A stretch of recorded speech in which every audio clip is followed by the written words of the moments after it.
You are here, moving in our midst. I worship you. I worship you. You are here, working in this place. I worship you. I worship you. You are here, moving in our midst. I worship you. I worship you. You are here, working in this place. I worship you. I worship you. Yeah.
Hey everyone, my name is Emily and I want to welcome you to another Anthem online service.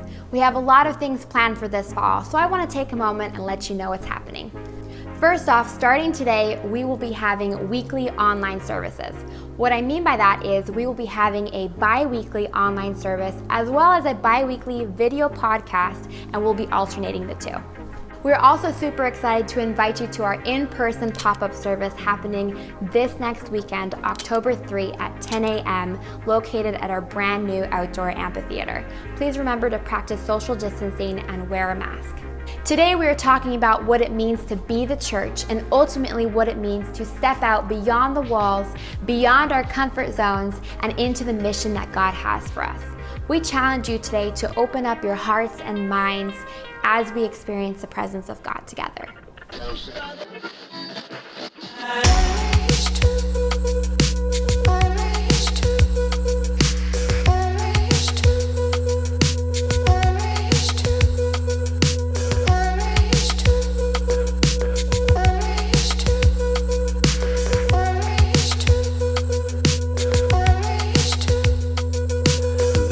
Live it, take it outside. Take it, breathe it, make it your life. More than enough. Love is more. Break it, these walls. Move it, step it, out is our call. More than enough. Love is more. We are the church, stepping out. Beyond these walls, tear them down. We are the fight and we're bringing it out. Moving like no tomorrow.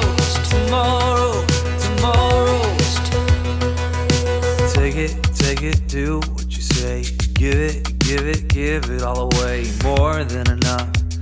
We got more. Break it, these walls. Move it, step it, out is our call. More than enough. Love is more. We are the church, stepping out. Beyond these walls, tear them down. We are the fight and we're bringing it out. Moving like no tomorrow. We are the church, stepping out. Beyond these walls, tear them down. We are the fight and we're bringing it out. Moving like no tomorrow. Yeah. Teach us to love like you do, to move how you move into the impossible, uncomfortable, unreachable. Yeah. Teach us to fight for the weak, to see those in need, and move into impossible, uncomfortable, unreachable. Yeah. Teach us to love like you do, to move how you move into the impossible, uncomfortable, unreachable. Yes. Teach us to fight for the weak, to see those in need, and move into the impossible, the uncomfortable. We'll seek out the unreachable. Yeah.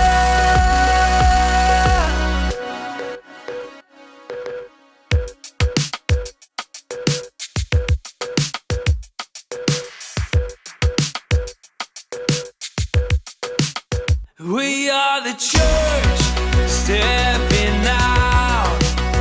Beyond these walls, tear them down. We are the fight and we're bringing it out. Moving like no tomorrow.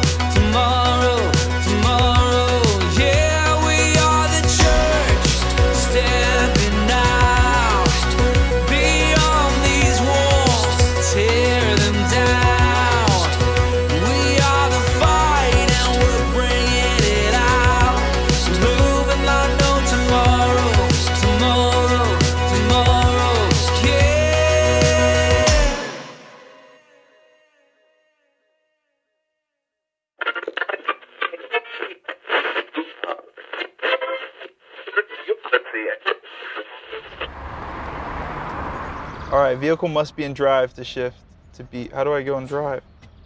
Oh, there we go. We are off. Anthem in a Prius. So let's do this.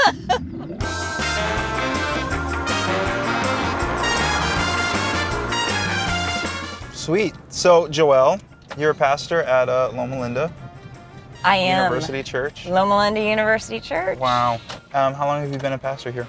I have been a pastor here in August, 11 years. What year is that? It was 2009. 2009. Wow. Yeah. 2009. Can you believe it? I was. Don't even tell me how old you were. I don't even want you to do the math on that. I actually love doing that to my church members. They would always tell me 20 years ago, and I was like, oh, 20 years ago. I was 3 years old 20 years ago.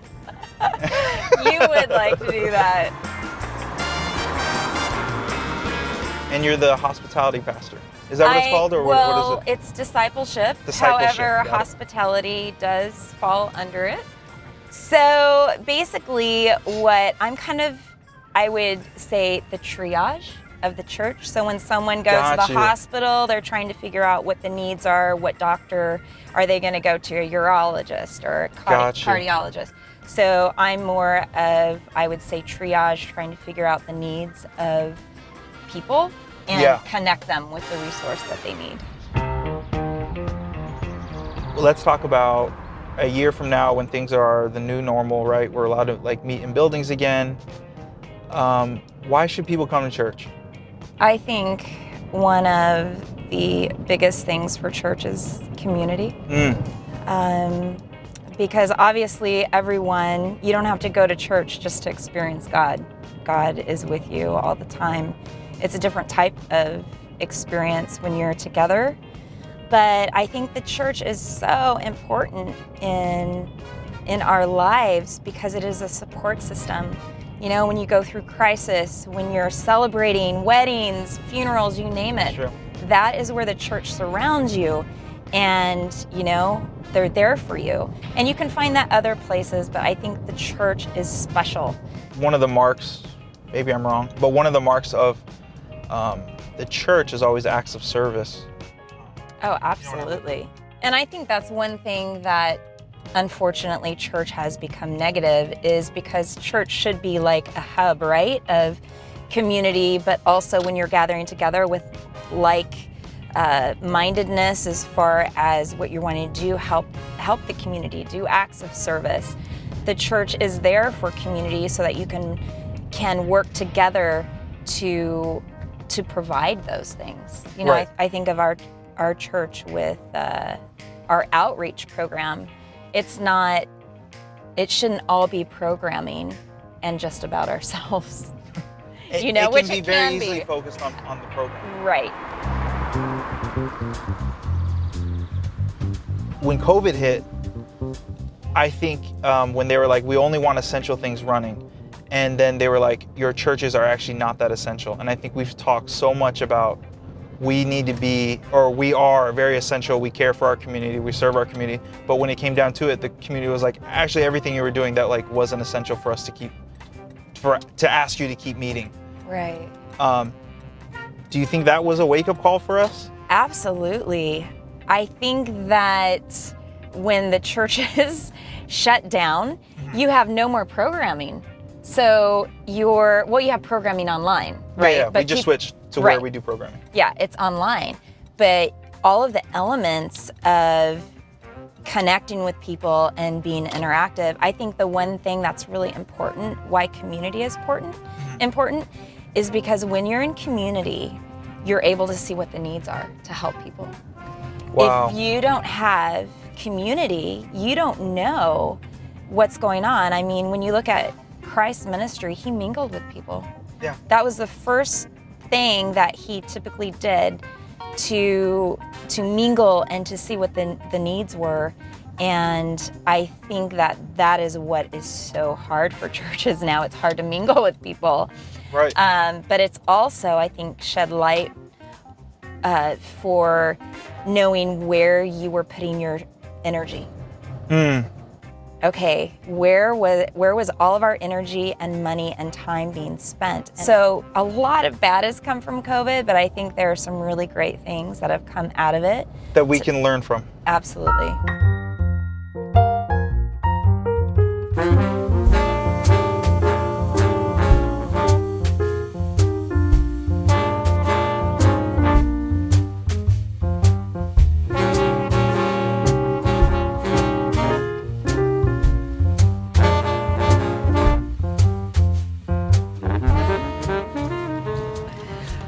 Oh, that breeze feels so nice. Yeah, a lot cooler than the car. And safer. So we talked about the role of church, the importance for community. What part do we play into that? What part do we play into Yeah, that? what do people play? Why? So we said why I should go to church. Right. What's the mission of the church? What am I supposed to contribute? I think the worst thing for Christians is to be all talk and no action. Yeah. And so I think the church is definitely supposed to be about action and about loving people and serving them and meeting their needs. If that's being a friend to listen to, if that's rallying around trying to raise money for something that they need, if it's taking a meal, if it's cleaning up their yard, if it's Right. whatever that person needs, wherever they're at in life, whether they're a Jesus follower or not. Well, Joelle, thank you so much for doing Anthem in a Prius and now Anthem outside with us. So thank you. Thank you for having me, TJ. Yeah, TJ.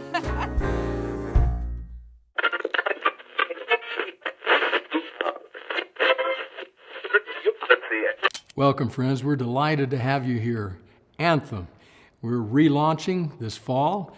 We're moving into a series, and we're so pleased that you're a part of it. It will be weekly, even though the format may be different week to week. But I'm delighted to have you join us. A number of years ago, we were traveling with a group in Europe, and we came to a place on our tour in the Netherlands, where the bus pulled up in front of this magnificent ancient cathedral. We all got out of the bus, and I was particularly interested. I'm interested in cathedrals. We stood looking at the majestic architecture before us. The ancient stones, the big wooden doors. It was quite a sight. We stood out in the plaza in front of it for a little while, and then I asked the tour guide, "Are we going to go in?" And he looked at me kind of surprised, and he said, "Oh, no, we can't go in." I said, "Really, why not?" He said, "This isn't a church. This is actually an office building, and it's closed today. It's the weekend." I said, "An office building?" He said, "That's right." He looked at me again rather quizzically, and he said, "We don't go to church. But these buildings are so magnificent that all across the country, they have been converted into office buildings, apartment buildings, cafes, bars, clubs.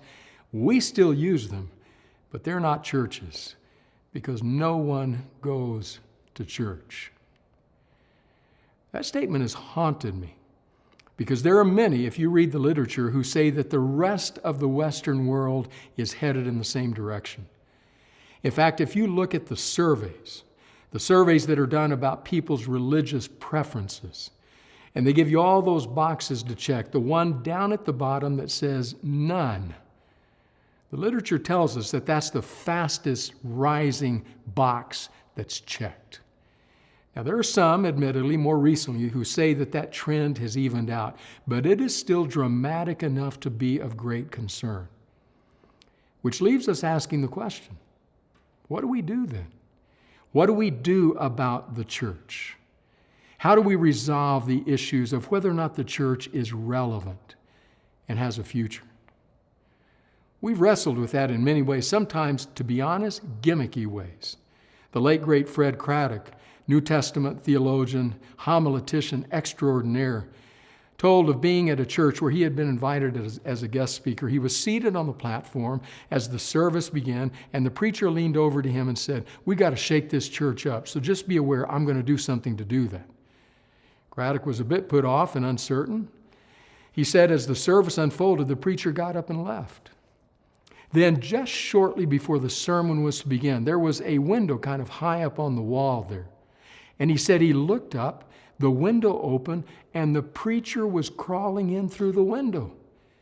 Crawled in through the window, let himself down, marched up and sat down on the platform and looked at Craddock and said, "That'll shake him up." Have mercy. Have we come to that? To try to sort out the future of the church? We've wrestled with a lot of questions, especially in recent years.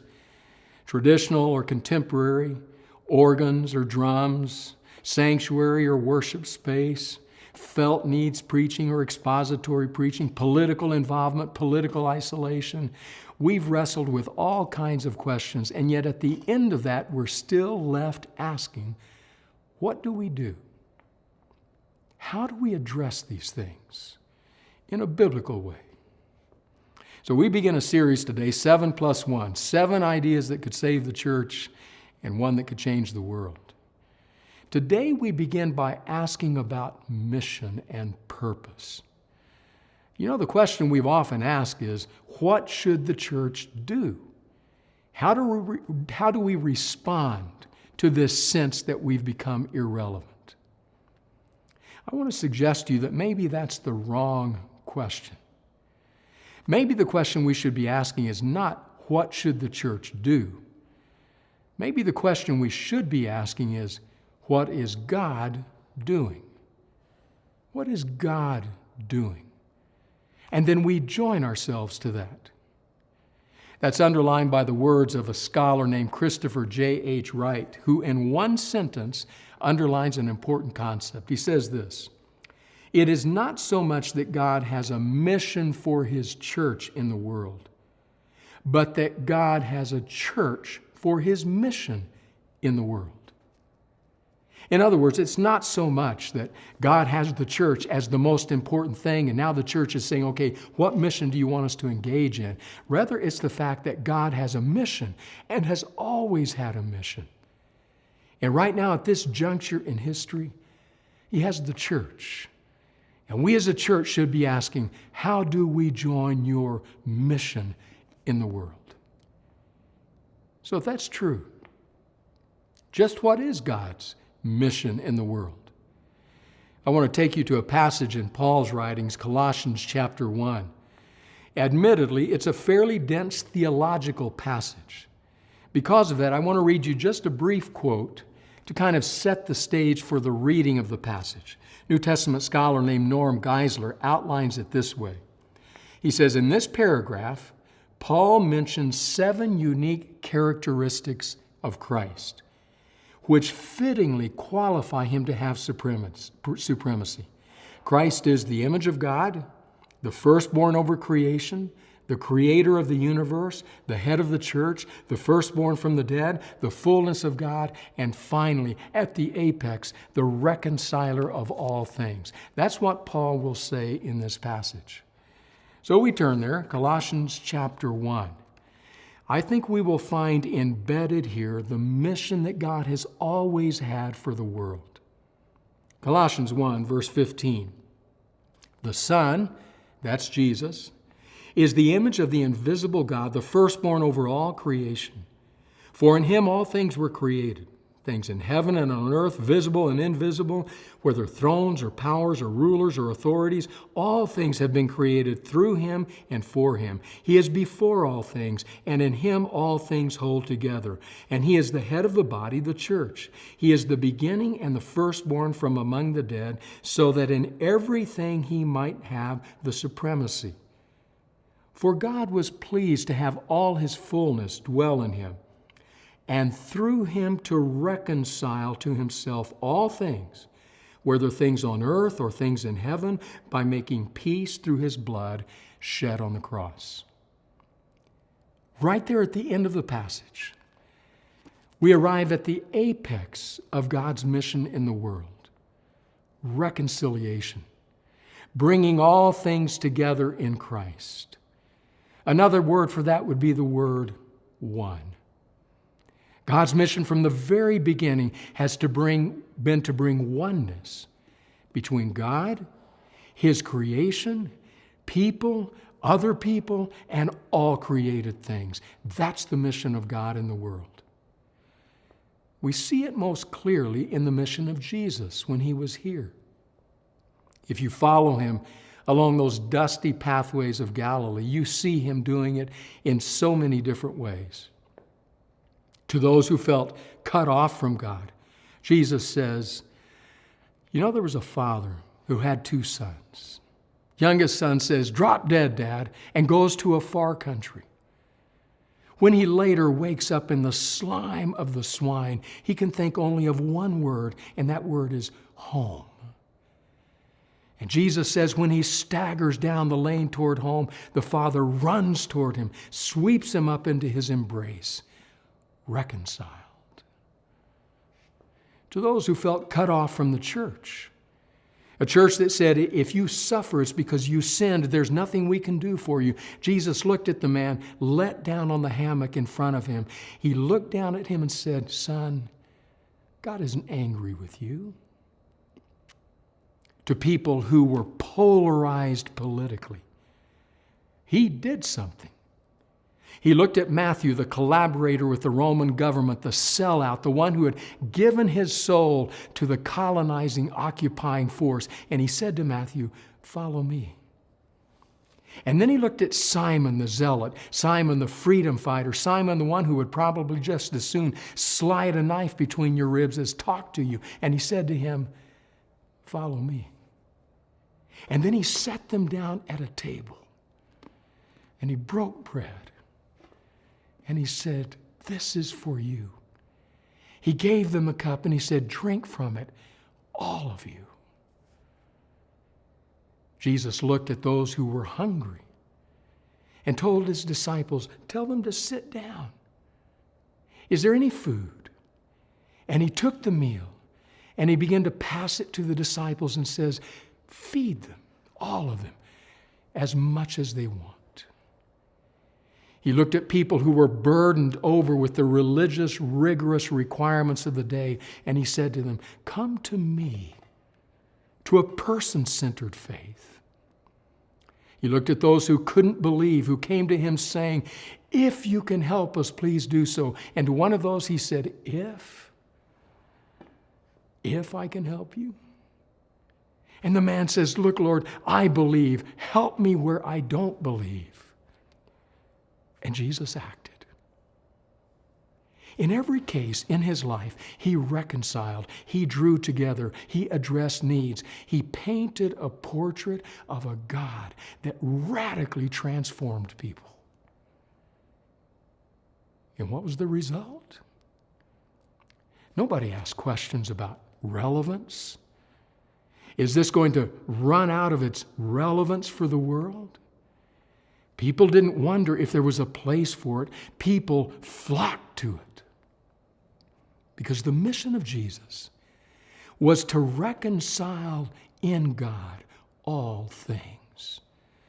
Whether it be physical needs, whether it be the creation of God, whether it be people at all points on the political, religious, and moral spectrum, to bring them together and to do the work of reconciliation. That's the mission of God in the world. And it's not a mission that began with Jesus, even though Jesus carries it out in a manner extraordinary. This is a very old mission. Began with Abraham when God said to Abraham, "Abraham, in you all nations of the earth will be blessed." It continued with Moses in the Exodus when God said, "I'm going to make you a kingdom of priests." Well, what are priests? Priests are those that intercede between God and humanity. The ideal was this entire nation would be a kingdom interceding for the entire world. The people in Isaiah's day, as he writes of the suffering servant. In Isaiah 49, he says, "To think that you're going to redeem and reconcile Israel is too small a thing. I'm going to make you a light to the Gentiles so my salvation can go to the entire world." It's not a mission that just began with Jesus. It's an old mission, a mission that will culminate one day in the kingdom of God, in the presence of God. As John the Revelator tells us that every nation, kindred, tribe, and people will bow in his presence, uplifting his name because they have been reconciled to God. Scripture often uses terms like in heaven above, beneath the earth, and on the earth. It's just an ancient way of saying the entire universe. That's the mission of God. It's a mission he had that he entrusted to a man named Abraham. A mission he had that he entrusted to a people called Israel. A mission he had that he entrusted to his son Jesus. A mission he has that he has entrusted to his church. The mission has always been there throughout human history. So it's not a matter of asking questions. What do we do as the church? How do we stay relevant? How do we fix the decline? How do we answer these questions about our existence? That's asking the wrong question. The question we should be asking is, what is the mission of God? And how can we join ourselves to that mission? Be consumed with that mission. It plays out in very practical ways. It plays out when not everybody around your dinner table looks like you. It plays out when your friendship circle exceed those who agree with you. It plays out when we enter a politically polarized culture as truth speakers, but heart healers. It plays out in every place where the Spirit of God grips us and drives us to be agents of reconciliation. That's the mission of God in the world. It's a mission that we will never fully accomplish in this place, this day, this time, but a mission which we can never allow this place and this day and this time to overcome us or overwhelm us. It's what God calls us to. It's what God has always been doing. And it's what God is doing now. So to go back to Chris Wright, it's not whether or not God has, and these are his words, a mission for his church in the world, but that God has a church for his mission in the world. A mission that I want to be sold out to. What about you?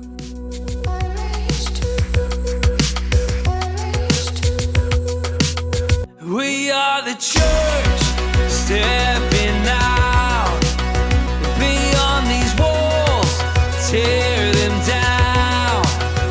We are the fight and we're bringing it out, moving like no tomorrow, tomorrow, tomorrow. Yeah, we are the church, stepping out beyond these walls, tear them down.